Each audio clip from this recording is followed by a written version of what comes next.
Surprise! Surprise! I know. Aren't you surprised? I was just as surprised as you are. I got this text at 7 o'clock this morning. Guess what? So, hey, good afternoon, everybody. It is I got this text at 7 o'clock this morning. Guess what? So, hey, good afternoon, everybody. I got this text at 7 o'clock this morning. Shoot, there's a double echo. Yeah, I was making sure everything's shut down over here. I've paused the video feed. Okay. Low voice is all right. We got issues here. Oh, okay. I've solved that problem. Oh, I see what I did. Goodness, I'm such an idiot. All right, problem solved. Man, I do this setup on Friday. I'm the guy who gets, everything ready days in advance. Anything that can be done in advance, I don't have to think about for 3 days. I do, and so I have this thing all prepped and set up for the way it needs to be set up when Mike does the show and I work back channel. And it's very different than how I set it up when I do, and particularly the volume controls. So there was hey, at any rate, good afternoon. It is Monday. It is the middle of April, and this is the Mike Meyers Ask Me Anything show. And you may not be surprised to know that I am not Mike Meyers. Neither am I. Mike, who am I with today? It's just me, Andrew Hutz, and Dave Rush. Okay, we'll go with that. Hey, somebody let me know if either of us has an echo. I'm not hearing anything, no echo from Andrew, but I'm screwing around here with settings. So yeah, as I was saying, I got this text, the shower this morning, and it said an unexpected meeting came up that it's going to occur over show period, so cover the show. So here we are covering the show. As you know, if you've been watching it all for the last week and a half, Mike has this gigundous, massive, incredible, amazing announcement coming up, and he was all geared up to announce it last Monday, and then powerful forces that are beyond his control crushed down upon him and said, you cannot do that announcement yet. So, okay, and there are reasons for that, not surprisingly, which he will share with you, but one of those reasons turned out to be the surprise conflict for today. There's always something else to do, and it'll come out. It'll be wonderful. It'll be amazing. It'll be incredible. Are you excited about this, Andrew? Oh, I'm really excited about this. I'm really looking forward to it. Oh my gosh. I feel my German roots coming up. How's that for a tease? If anybody figures it out based on that reference, you know more than you should, I promise. Well, so it is the Mike Meyers AMA.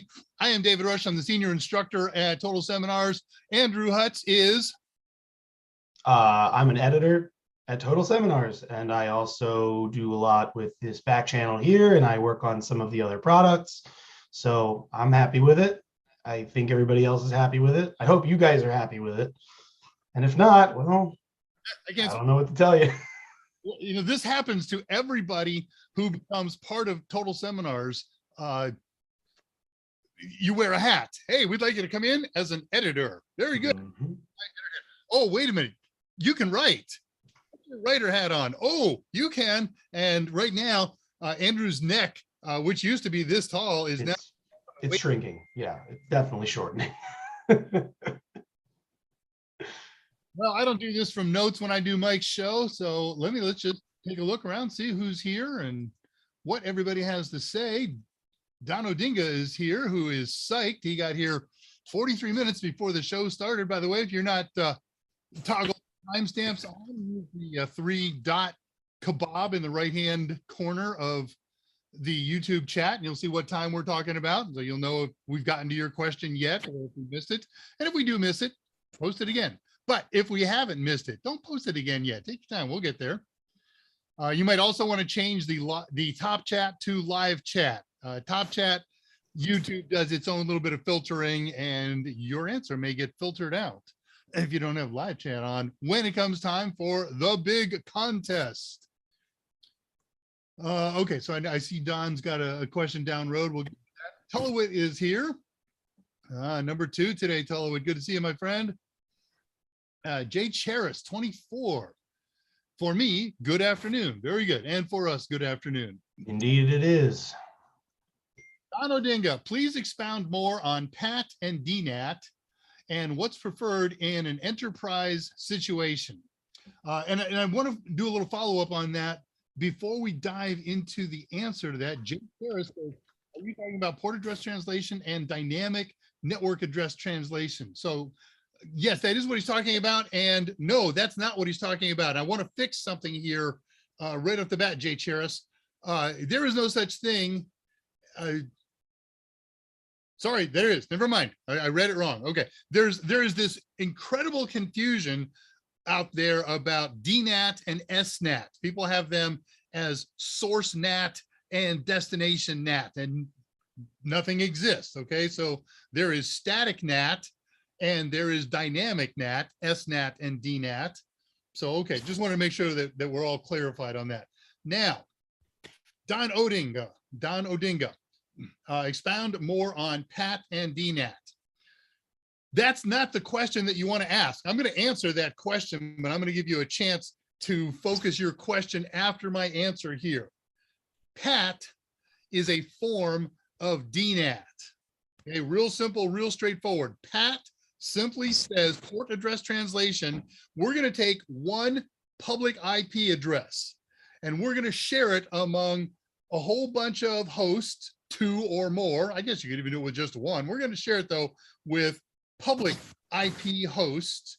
And the way it does it, if we boil it down into the simplest thing, is each host, when they establish a communications session with something out on the public internet or out through the public internet, PAT or DNAT says, I'm going to give you a special port assignment when I do the communication on your behalf. And when response comes back to that port that I've given you for that communication session, I'll know, oh, okay, that goes to host 192.168.1.37 and whatever port you use, whatever ephemeral port you used or whatever well-known port or whatever, it's all going to get kind of resynced and reset up for you. So PAT and DNAT are the same thing. One has a few more features than the other, but PAT is a form of DNAT, and that's what we use. Now, what's preferred in an enterprise situation? The answer to that is, I don't know. It's variable. It depends on the needs and requirements of the enterprise situation. Some enterprises, like AT&T, they own blocks and blocks and blocks and blocks of public IP addresses. So they don't need NAT or PAT. They use it as a practical matter in places. So I don't have an answer for you. It's whatever's appropriate. Most likely in most situations, I've worked in large companies. I've worked for HP before they were HP, back when they were Compaq, and we had tens of thousands of employees, and we used traditional PAT/DNAT. So I'm going to guess that for most large corporations, pretty much the same. Any thoughts, Andrew? I mean, realistically, it probably, you may have organizations that, depending on which network within the organization we're talking about, they may use different things just for utility's sake. So having just recently spent a little bit of time on this, getting ready for my own Network Plus, I would say probably to answer that as a concrete answer for just enterprise setting, it's hard to say. There's just too many different types of enterprises with too many different needs. So key is, I guess, to know all the differences so you can know when to use different things. So it's a great question to ask. I mean, definitely something that could get confusing. I know it was for me when I was trying to figure out the differences. Be aware, Dan Odinga, if you are researching this for Network Plus, either N10007 or N10008, you don't have to know anything about SNAT, and you won't have to compare PAT and NAT. They're, for practical standpoint, the same thing. Mm-hmm. William Jeske is here. Another county heard from. Good night, see you, my friend, as is Siegfried. Siegfried, good Good afternoon from up in Quebec. My lunch break now, so I can finally get back for the AM. And then he turned on, expecting to see Mike expounding with massive wisdom, and he sees Dave. Sorry, Siegfried.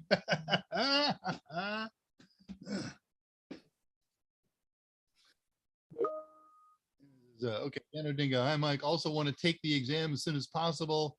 Kindly guide me on the Pearson View process. Okay, go to pearsonview.com or go to OnView, ONVIEU, VUE, sorry, ONVUE.com. And everything that you need to know is there, except the one thing that you want to know. And that is, how do I pay for this? So you have two options. When you register for the exam is when you're going to pay for it. Now, if you choose to register for exam and pay for it right then and there, you're going to use your credit card and you're going to give your credit number and you're going to pay full price for the cost of the exam. So to save yourself a couple of bucks, pre-purchase a CompTIA exam voucher. Now, I don't know what country you're in. So what I'm talking about here is US, Canada, and Puerto Rico. If you're in another country, you're going to have to find vouchers. We are just about ready over Total Seminars to start selling vouchers that are good internationally, but I haven't got the green light on that. I don't have the information on it yet, so you're going to find it. But go online, look for discount voucher, and if you're outside of the areas that I specified, add the country that you're in or whatever. Now, for instance, if you want to buy a discount voucher today in the United States that's good for US or Canada or Puerto Rico, I love that. Go to totalsem.com and you can buy a discount voucher from us. And you specify the exam that you're going to take, N10007, N10W8, 220-1001, 220-1101 in a couple of days, whatever. And they're all different prices, but you'll get your voucher and it's an electronic thing. And basically it's a number. And so now you go back and you register to take your exam. And that's at the same time you schedule exam. In the payment section, there's an option: credit card number, full price, or voucher number, whatever discount you purchased the voucher for. They don't care how much you paid for the voucher. They just care if you have a valid voucher nombre.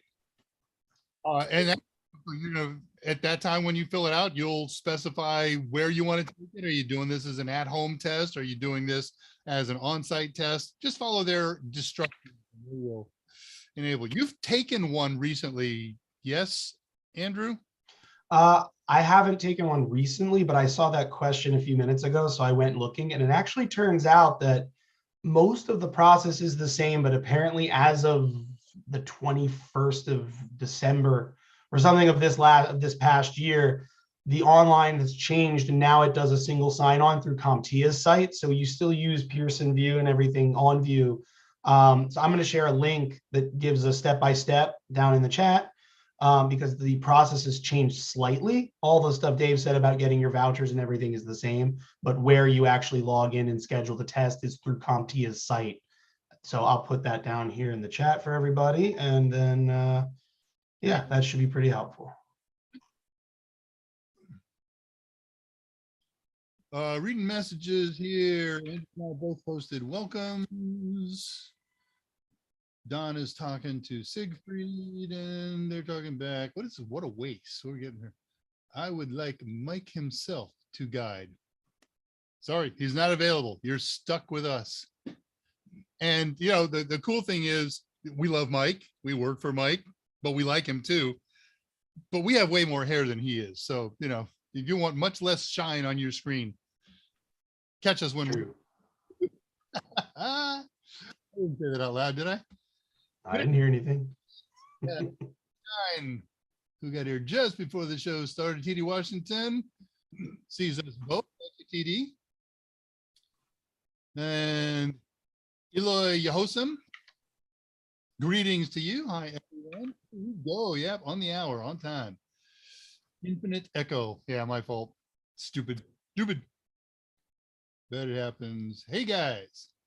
Says Super Omar 64. I like that. I'm Super Omar. What powers does Super Omar have? 64, he can count in binary. What's 64 in binary? 2 to the what, Andrew? The something. It's 2 to the, I don't remember, 8, 6, 4th. One of those. Something. Be able to do that. You folks who are getting ready to take network exams, N10 008, know your cardinal things in your head. Memorize them. Just do them over at night. 2, 4, 6, 1, 2, 4, 6, 8, 16, 32, 64, 128. Do that so that you know 64 is the 7th bit to the 7th.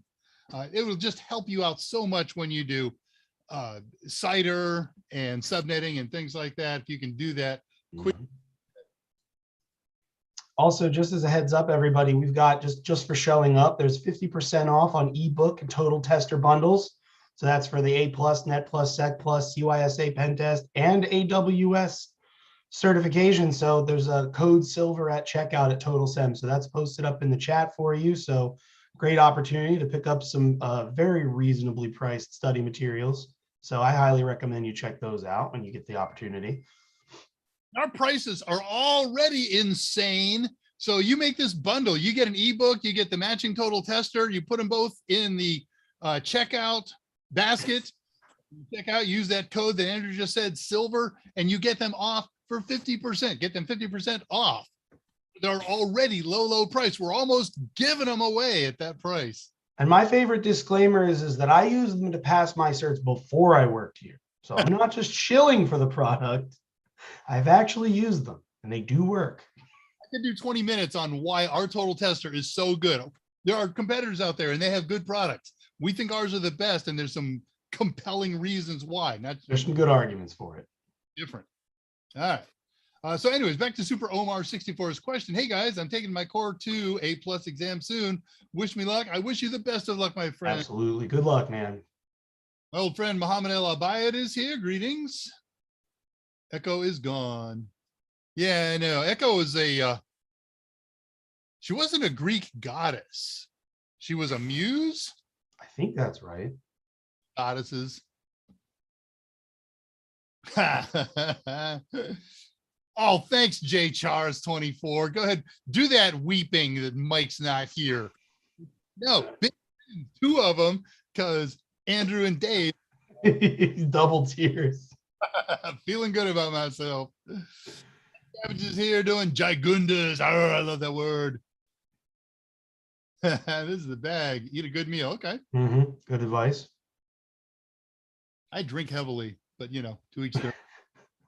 You try to save that till after the test, because either way, pass or fail, I've got a good reason to be drinking. I'm glad you mentioned that. Let me share something here that has popped up 3 or 4 times in the last 2 weeks on the CompTIA subreddit.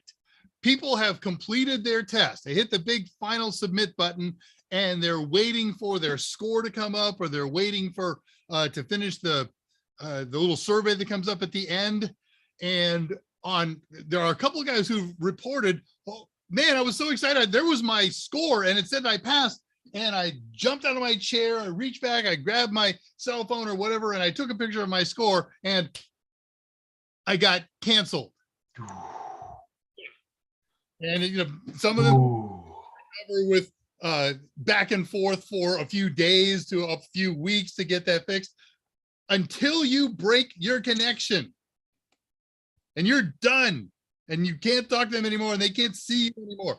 Don't do anything. Sit there silently with your head still. Don't look up, don't look down, left or right. Don't move your head much. They will cancel you for that.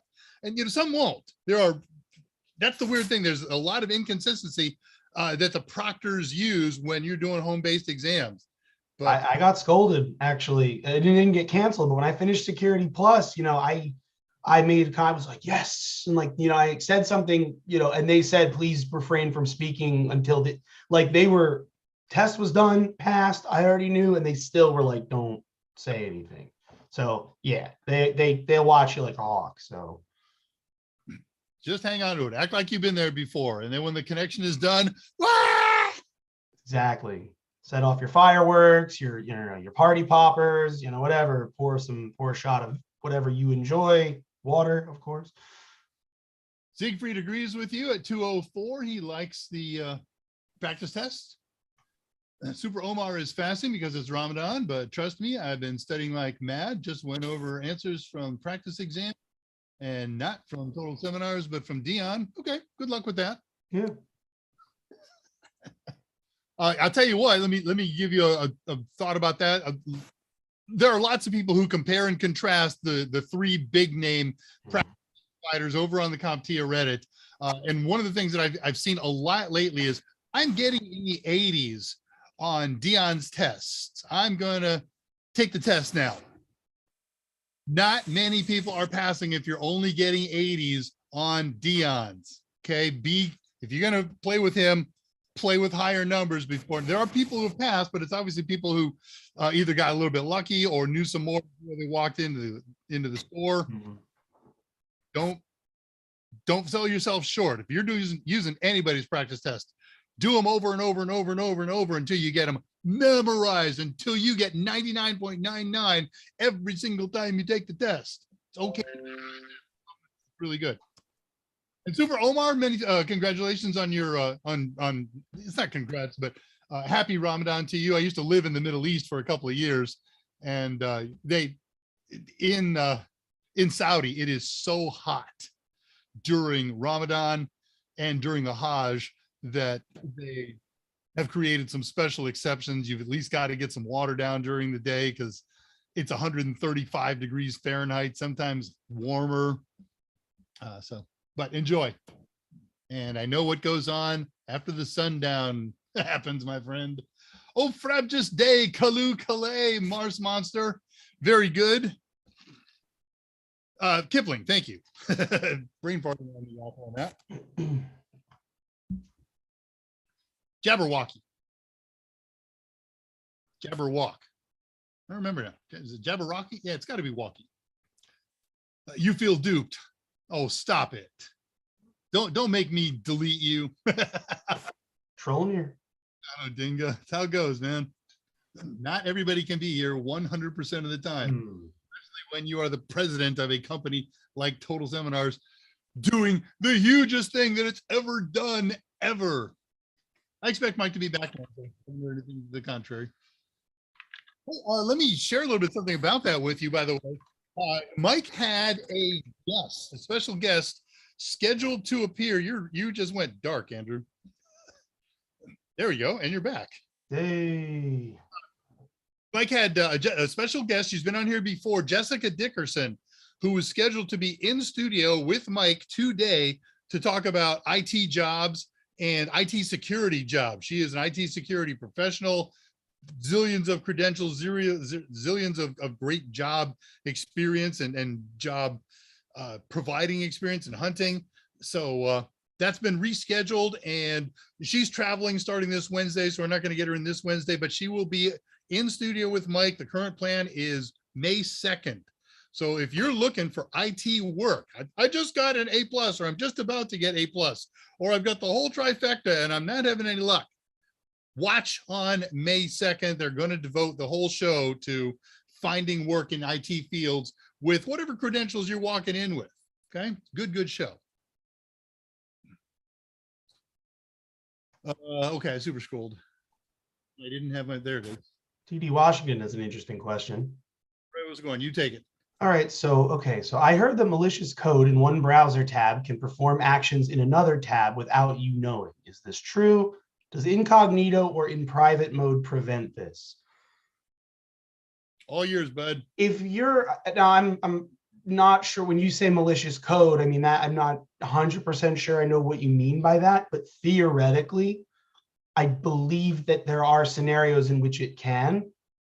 Where that may happen is if you're using tabs of multiple of the same session. So say you're in your online banking and you open another tab, you're logged in, it could create a situation where you get what's called a cross-site request forgery, which can, I believe, cause the site to not really be sure whether a request that's coming to it is coming from the person using the site or from a script. And so it can cause things to be done. But generally speaking, I don't think that's that common. Like if say you have your online banking on one tab and then you open up a tab for another website and there's some kind of malicious code in their web app, I don't think that that would necessarily be able to interact with the stuff in your other browser tab, but it'll cause all kinds of other problems depending on what it's there for. It may just be there to steal credentials. So I don't think as a general rule, like some malicious code in one tab will affect it. But there's so many possible scenarios and so many people coming up with so many different attacks that that may be something that exists that I just haven't heard about yet. Keep going on. Researching something for someone. Yeah, as for incognito or in private mode, I don't really think that would have anything to do with it. Those generally are more for like not tracking your browser history and you know, when you close out of the browser, everything that you were doing on that browser at least nominally disappears along with the instance. So I don't really think incognito mode would give you any security benefits. It'll give you privacy benefits. So if someone comes onto your computer and you didn't want to them see what site you were looking at, well, then using incognito mode may be a way. Now, the secret that people don't always realize is that if you bookmark something in incognito mode, it's going to show up in your regular browser as well. At least I know that it does that for Brave. I don't know if it does it for other browsers, but I assume it probably does. So in incognito, private browsing mode is a little bit of a misnomer sometimes. So it may lead you to think a little bit. Safe browsing habits are the way to go, regardless if it's incognito or not. And if you get any inkling that there's something malicious going on a site that you go to, just turn around and leave. Like don't take the time. You know, that's the best way to protect yourself from that, to be honest. So Thanks, Andrew. Nice. mm-hmm. Vishal Sangvi asked a question. Dave's Pi Square web server landing page isn't working. It wasn't when you posted that. I usually just keep it up on the weekends, but I also bring it up on request. I have taken your post as a request. Pi Square server is now up and running, and I will keep it running through this evening, my time. So what is it? It's coming up on 3 here. I'll keep it up for the next 6 or 7 hours. Catherine Morgan does the same thing. Thank you, ma'am. Okay, Andrew posted the information on how to log into and get started to register for an exam over at 2:13 my time, 13 after the hour. And the specials. And Andrew, would you post the Discord link? Yes, absolutely. You're ever so welcome. Super Omar to reference to Super Mario 64. Okay. Yeah, I like that. It's almost an anagram. Nice. Pick that one. Another question, Don Odinga. You may ask any question you like here. If I don't like it, I'll delete it. Big free binary is a 1 with 6 zeros after it. No. 1, 2, 3, 4, 5, 6, 7. Yes, that is 64 in binary. 2 to the 6 is not 64. Vishal, try again. 2 to the 6 is 32. Okay, Don says, David, expound more on multi-class ID. I am not familiar with multi-class ID. Are you? Nope. All right, bud. I'm going to take that one as a research project. Let me mark that and put that in my notes to research. And I apologize. I don't know what the multi-class ID is. Maybe that's something I do know about and just using an unusual name for it. But what I can tell you is, if that's a term that you're using to study for Network Plus, A Plus, or Security Plus, that term does not exist in any objectives or the glossary. I know every term and every objective of everything in the trifecta, and that one ain't in there.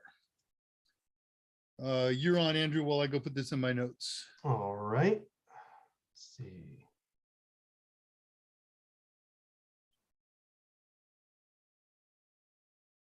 Hello, I have no idea what that comment means. I assume it was a joke, so I'm sure it was funny, but I don't know what you're talking about.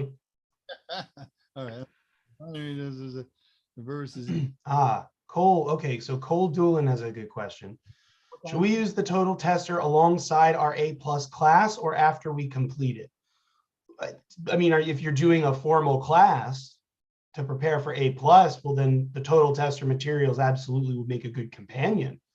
If you're talking about the Udemy video courses, then the way I do it usually is I go through the video course, then I start taking the practice tests, and I pay attention to, the total tester is good because it gives you a breakdown of which domains you were stronger and weaker in.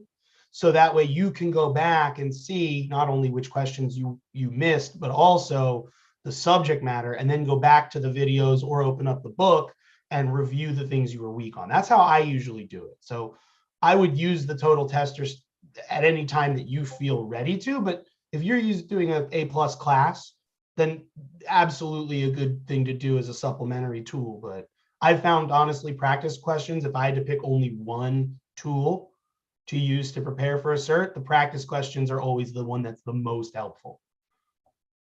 Another idea too, that it's a great technique, and go with it.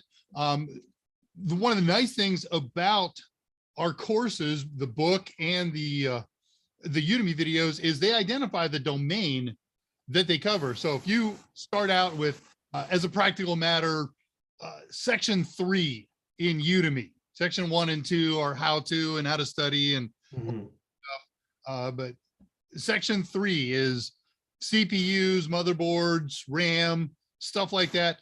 And those are all in, I don't know, I'm making this up here, domain 4. Nothing wrong with doing a practice test from domain 4. Even if you don't know the answer to things that haven't been covered yet, because there's all the domain 4 stuff coming up later. You've seen the questions, you know what to look for. So nothing wrong with doing them simultaneously. And of course, the nice thing about Total Tester is you can configure it. I just want domain 1 questions or domain 2 or whatever. So a lot of flexibility, your call. Rahabar is here, my good friend. Check there. Okay, can you please explain what is distributed switching? Okay, distributed switching goes by another name. It's called spine and leaf. And if I can give you the really short version of it right now, we are talking about this now in N10008. You don't need it for N10007. Basically, it's instead of having a switch that leads to another switch or a router, and then out of that switch comes a bunch of connectors to a bunch of hosts, we do all that, but we have more switches that are interconnected with each other. It provides a couple of different features. It can provide speed and improved switching in very large and complex networks. It can provide redundancy and backup if a switch fails. So that it would take me a half an hour to do the topic justice. But distributed switching is basically when you connect a bunch of switches together in the more common parlance, spine and leaf, to improve speed and to improve switching redundancy. You can't do this with every kind of switch. You can, but obviously they have to be managed switches, and you have to very carefully set up management configurations. You're going to set up switch priorities. You're going to set up some very specific rules on how spanning tree algorithm works. But do a quick research on spine and leaf. You will find the same thing. Marsh Monster. That's crazy. You bet. It's true. He's right. There are definitely discounts for students on the vouchers. You get as long as you can confirm a valid university email or some kind of proof that you're enrolled, then yeah, they'll set you up with a discount. Okay, Janish Patel, AJ Rush, how are you, man? I are well, and you? Did you have to retake the test?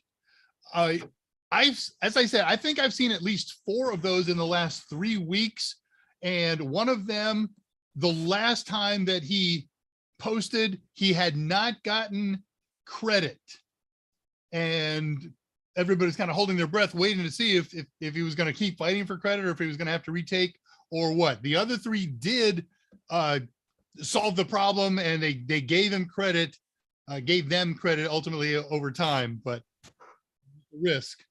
It's a risk. Super Omar at 221. To be honest, when I passed A+, I went crazy a little bit. I literally covered my mouth as I was filled with excitement. That is exciting, isn't it? It's a great feeling. Tucker, is that in, I don't remember. New name for me. Could also be my short memory. I have the memory of a gnat. I have this vague recollection I've seen your name before. But anyway, I sent in a question by email last week. I assume I'll have to wait until Mike is back. It was a longer question. Probably Mike has been utterly distracted with this thing. Send it to me. Okay, I will either get an answer for you or I can get it in front of Mike. He and I are spending a lot of time face to face these days. Let me get, Andrew's going to post Mike's email address right now on the YouTube chat feed. And I'm going to put contact information up on the screen for all kinds of different ways for everybody to contact everybody. More share screen. There's the share screen. So if you want to communicate with myself, with Andrew, or with Mike Meyers, all in person, we all work for totalseminars.com. The website is totalsem.com. How about we all work for Total Seminars? Our website is totalsem.com. And our email addresses are our first name followed by our last initial. So Mike Meyers, the man himself, the show at his presence is Michael M at totalsem.com. You can find me. I'm Dave R at totalsem.com. Or you can contact me on my personal email address, drushTX, Dave Rush, Texas at yahoo.com. Or Andrew, Andrew W. I'm sorry, Andrew H. He's Andrew Hutz. And he works for Total Seminars, so he's at totalsem.com. Indeed. All play Steam and have lots of other contact information. You can't see that. I don't see the share button on here. That's just weird. Let's see what's going on. That's just weird. Let me put this all up here again and make sure the share is happening. There, click that, hold control, select multiple windows. Okay, they're sharing. So Michael M, you can freeze this screen after the show and come back and get it, or read Mike's address off everybody. So Michael M at totalsem.com. I'm Dave R at totalsem.com. Andrew H at totalsem.com. Yeah, I'm a professional. Why do you ask? All right. Sing Super Omar at 222. So we got a practice exam contest coming up in about 3 or 4 minutes. And about, let's call it 45. We'll do it in 8 minutes. You joke a lot about David. Very nice. You're like my wife. Nice to know you're familiar with our culture. Many thanks. I had a wonderful time living in the Middle East. I wasn't just in Saudi. I was a pilot there. So we flew all over the place to all the neighboring countries and distant ones. And my daily job was flying within the kingdom.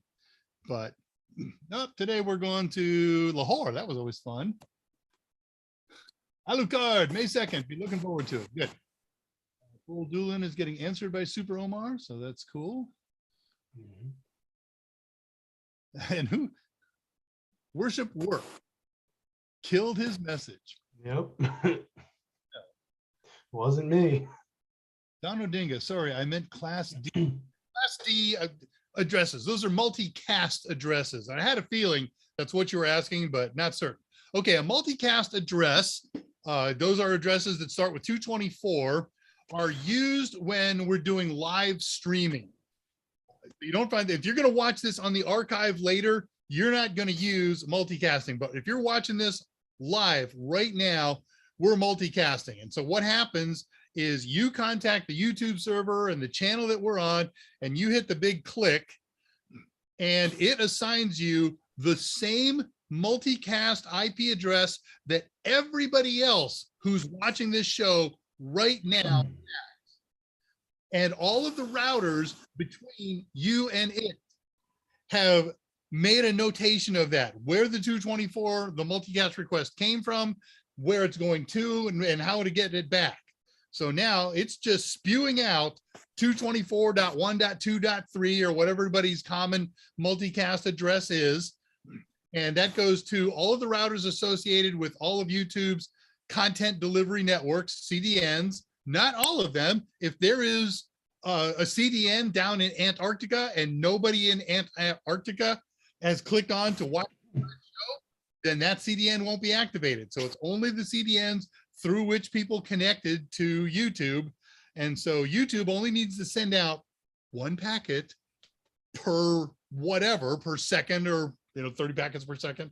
And it goes into the first router and it says, oh, okay, that's a 224. Let me see all the 224 routers that have contacted this, and it will take care of distributing multiple packets, multicasting, and they will expand and multicast, and it happens all over the world. So Class Ds, 224s, you don't have to know for the exam the range of all the Class D addresses. You just have to have a general idea that says it's used for live streaming, and that everybody who's watching the live stream gets the same Class D address, and the content delivery networks and the routers between the source and all the destinations will take care of distributing the multiple multicast outputs. Good question. Oh, we're going from Brian Baggs.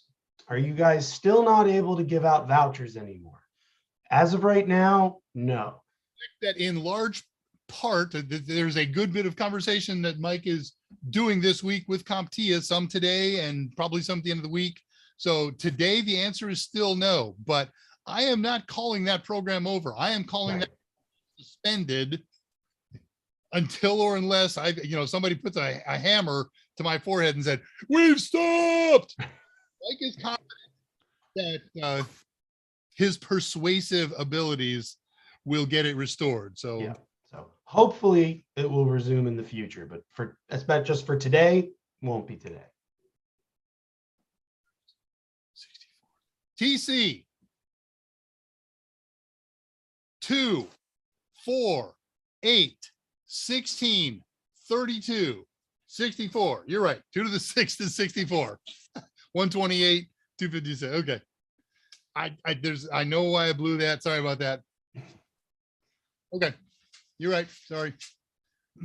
Okay. Cole Doolin is taking the course on Udemy. Okay. Yeah. Then, I mean, the Total Tester is a perfect companion to that. I mean, that's by design. That's, so you may want to take one just to get a baseline of what you know and don't know already. You've maybe, like Dave mentioned, you could do it by domain. So the app itself is very flexible in how you can customize your tests. So really, and there's so many questions. Like, I think you could probably run, like what Dave, what is it like? You could probably run 8 or 9 practice questions without ever seeing a repeat. I mean, there's a lot of questions in the A+.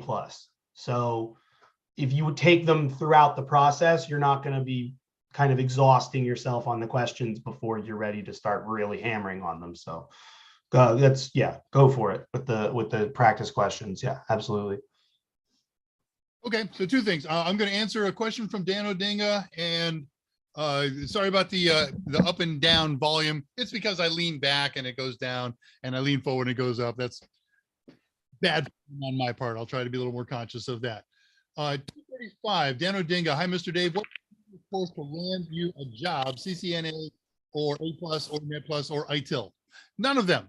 There is no course, there is no certification that will land you a job. You can't hold up a sign that says, I'm A+, and the world runs to you and says, thank goodness, that's an A+ certified person. Come work for me. So what does that do for you?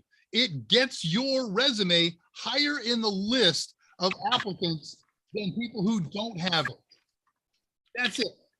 So what's the easiest course? The easiest course is the one that you already know a lot about, but that's not really what you're asking. It's not what you really need to know. So you want to get to the top of the list, start with an undergraduate degree, 4-year degree. Following that, a 2-year degree. Following that, certifications. Mix and match them, right? A 4-year degree and a certification or application near the top of the stack, perhaps at the top of the stack, compared to somebody who only has one of the 2 or none of the 2. All right, that's where I'm going with that. Let's do a contest, Andrew. Sounds like fun. Perfect. We're going to do a contest because they're not dead. We still have giveaways. We're going to do 90-day access to any Total Tester practice test of your choice in our inventory. We're going to do a multiple choice question. I'm going to give you 6 answer choices. One of them is correct. I don't do A, B, C, D. I often don't use questions that come from Total Tester. I make up my own because I like looking through the new objectives of the new upcoming courses. I want to see the new objectives to N10008. I certainly want to see out the objectives for 220, 1101, and 1102. And so I have, in fact, today created a question that covers objectives from both of those. Andrew and I I'm going to post up the question. We're going to look for you to post up your answer, type in the answer as quickly as you possibly can. We'll give it a few moments for everybody to take a stab at it, and then Andrew and I will pick the winner. You can have won in the past as long as you haven't won a bunch of times. Okay, we're going to lean toward people who have won few or no exams with practice tests if we see those. Okay, because you don't need 35 practice exams under your belt that you're never going to get around to when there's somebody who needs one, and I've never won one. I'm taking my test next week. We do respond very quickly on these practice tests, getting you the information that you need. We're not going to see it. We're a little more agile.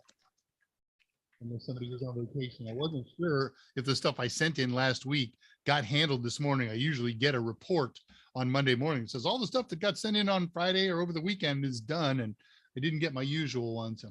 But it'll happen in the next day or two if it hasn't already. All right, so let me see what we got for a question today. Let's bring up my pile of questions. There's one.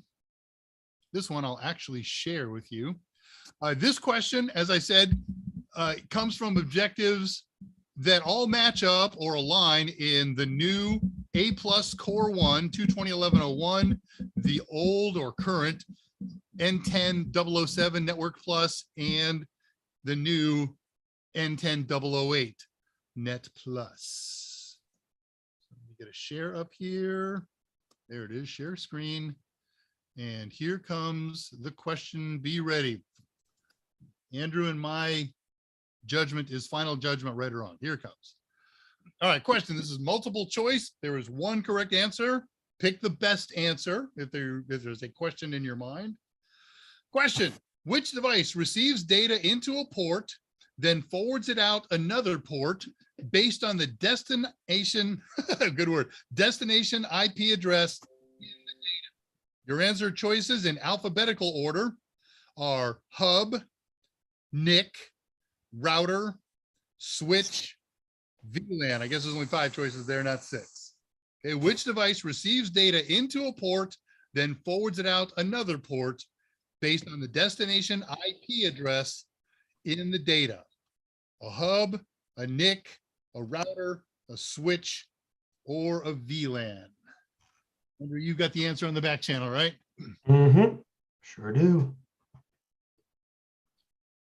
Okay, I see a lot of people. Wow, nobody fell for my bait answers. You smart people. Everybody went with, it's got to be this one or that one. So let me check.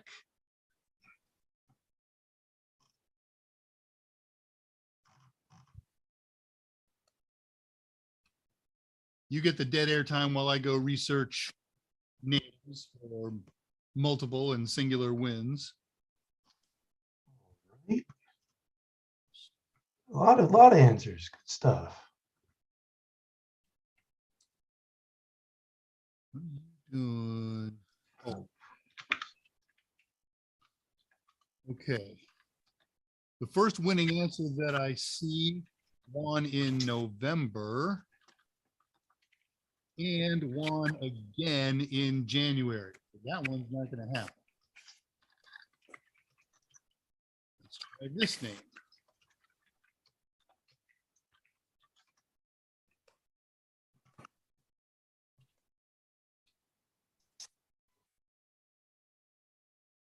Oh, that's interesting.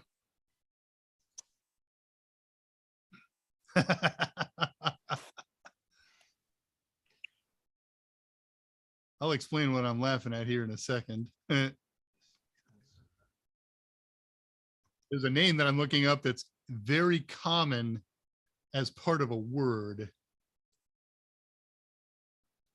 I'm getting all kinds of hits. It's not a familiar name to me in my win list. So I think we got a winner here. Who you post in the back channel who you're thinking. Okay, no, that's not a more recent win. So I think we got a winner here. This is the 18th, right? 4/18. Put that note in my list of potential winners here. And let me see what you're seeing.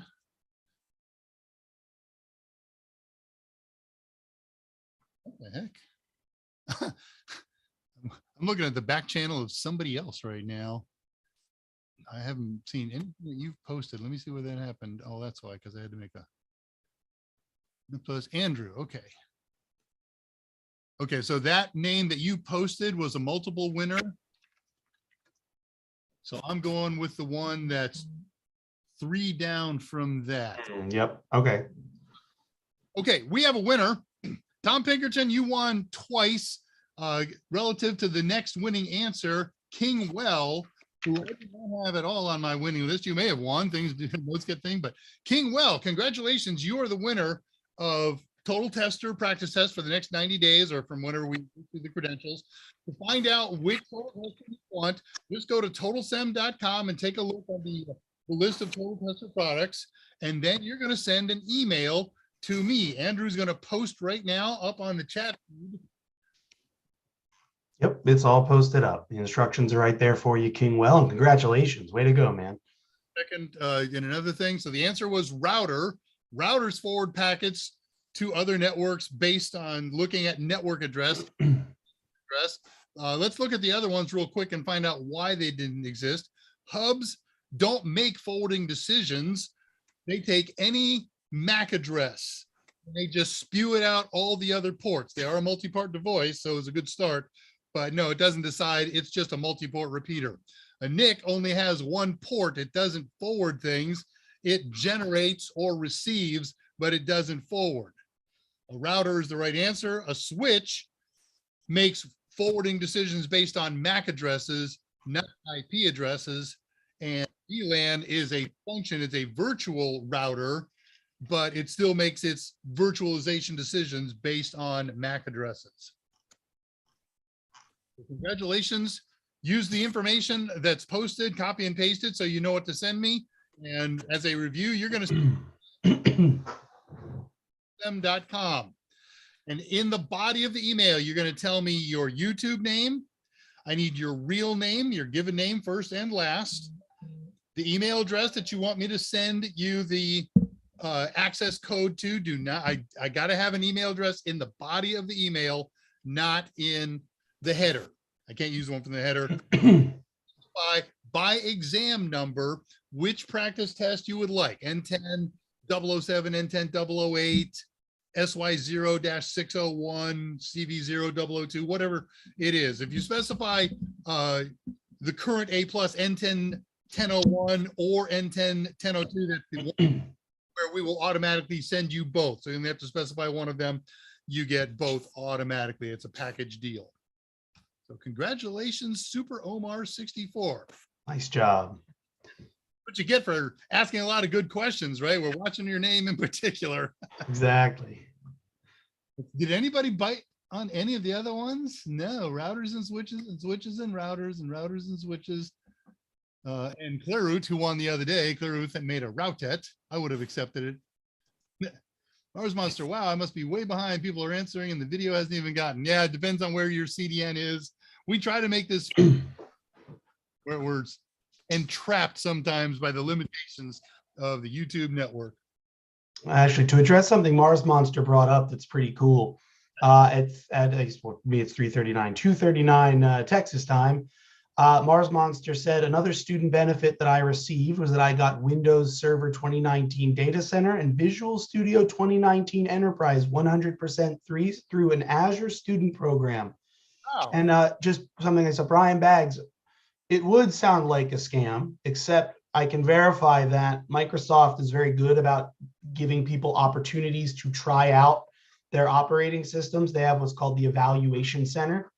And you can get the ISO file, you can get virtual hard disks for the install, you can get Azure versions of Windows Server, different versions, enterprise Windows, and they give you basically 180 days or 90 days. And then basically what happens is if you don't buy the license, then it just pops an annoying message up in the corner of the screen telling you that your license is expired.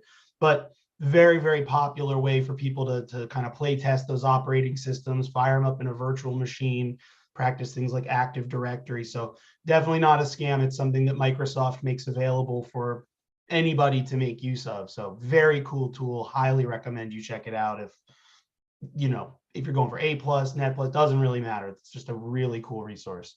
Absolutely true. Microsoft is the software equivalent of a drug dealer. You software while you're a student, and then when you're totally hooked and entrenched, and now you're out of school, rats, I got to buy it.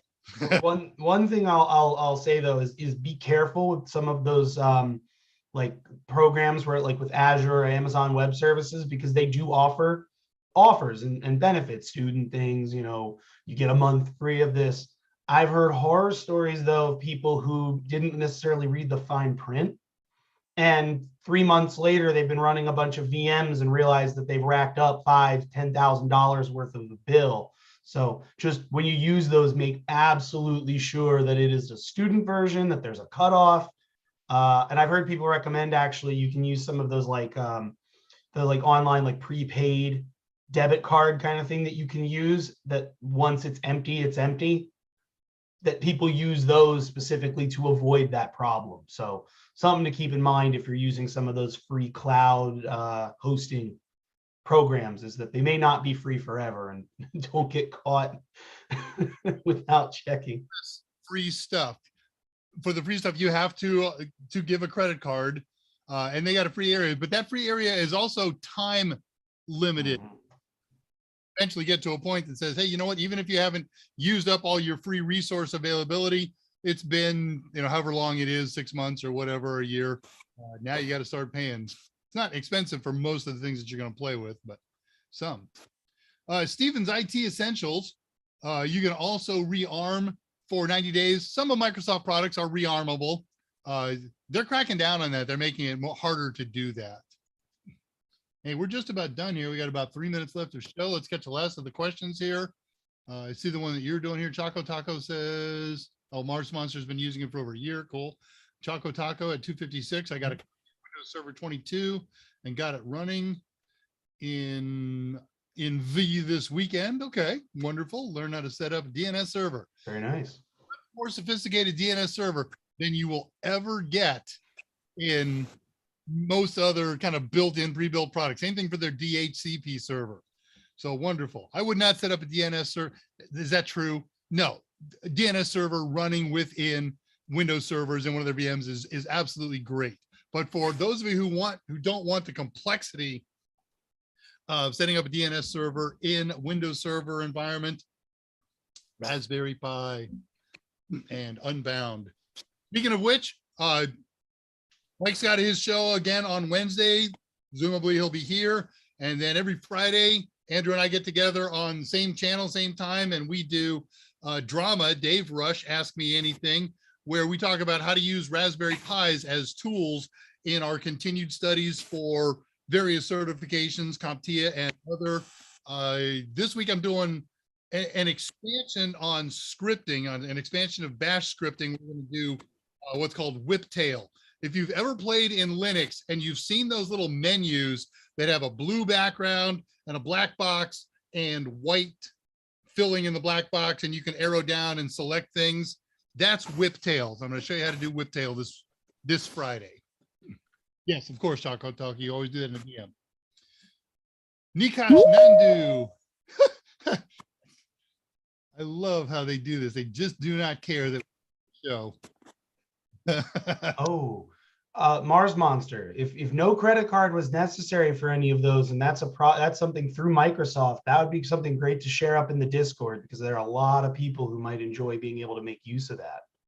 Yeah, and again, please join us live afterward on the Discord channel. Andrew's going to post the link again one more time. I won't be able to make it today. I've got, as we're doing all this stuff with the new changes to the company. I'll let you know what that is. I will be on for a little while on Discord though after the show. Okay, how we doing here? We got it's on the hour here. Let me check any last close up questions here. I've been using for a year. Got a copy. Did that. Nikosh is talking to King. Well, I'll give you South African wine. Nikosh, we are going to come to South Africa and try your wine because it comes up every show. Manager rearm is good for a number of products, some Windows flavors, some Windows servers. But that should be already good for 180 days now. Mars Monster, no credit card was necessary, as you said. Okay, so Andrew posted at 2:59 the Discord invitation. That's a permanent invitation. Use that anytime for the foreseeable future. Vishal, live mode manifest lists, optimized for low latency, sequence 1789. Okay. Hey, well, we're going to wind it up. Never join you. I'm sorry that Mike wasn't here today. Again, we expect him on Wednesday. I'll be here again on Friday. Remember Mike's show on May 2nd with Jessica Dickerson for those certifications and whatever other experience you bring to the table, excuse me, to job hunt in IT general and IT security type position. Yeah, she's great. I was there for the last one she was here for, and it was really, really helpful. So highly recommended. Everybody remembers her as she's memorable. She's wonderful. I've spent a good bit of time talking to her last week and this week, and we did that in 2020. It's wild. 20. We did it on Zoom, but she's local now, so she will be in studio, standing shoulder to shoulder with Mike. So anything can happen. All right, well, let's wind this thing up. Let me get some notes over here to in the wind up mode. There it is. This has been the Mike Meyers AMA. Andrew Hutz and Dave Rush substituting for the day. We hope that doesn't happen too frequently, but we're always happy to fill in for Mike, and we hope you are too. As always, our gratitude to Mike Meyers, my gratitude to Andrew Hutz, able-bodied co-host and researcher, many other resources. I am Dave Rush. I'm the senior instructor at Total Seminars, resident pie specialist. I wish you I'm not wishing you a great weekend. How about I wish you still my usual close, right? Take care of each other, take serious steps to stay healthy, call or visit your parents, and don't forget, technology is great, but the greatest resource we have are you and I.